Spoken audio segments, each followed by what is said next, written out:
আসন্ন টি-20 বিশ্বকাপের brand ambassador হলেন ভারতীয় দলের প্রাক্তন ক্যাপ্টেন তথা আমাদের প্রিয় হিটম্যান রোহিত শর্মা। ক্রিকেটের ইতিহাসে প্রথমবার এমন কোন প্লেয়ারকে বিশ্বকাপের ব্র্যান্ড অ্যাম্বাসেডর করা হলো যিনি বর্তমানে খেলছেন, অর্থাৎ অ্যাক্টিভ প্লেয়ার।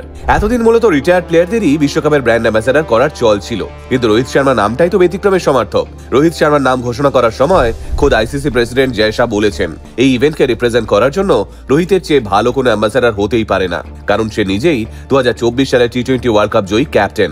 রোহিত শর্মাই এই ক্রিকেট দুনিয়ার একমাত্র খেলোয়াড় যা টি-20, ওয়ানডে এবং টেস্ট সব ফরম্যাটেই 5টা কিংবা তার থেকে বেশি সেঞ্চুরি রয়েছে। ওয়ানডে ক্রিকেটে 3বার 2 শতাধিক রান এবং সর্বোচ্চ 264 রানের রেকর্ডও শর্মাজিরই দখলে।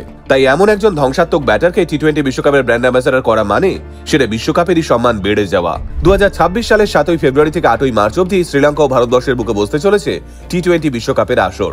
আপনাদের কি মনে হয় এইবারের কাপটা কাদের হাতে উঠবে? কমেন্টে জানান আমাদের।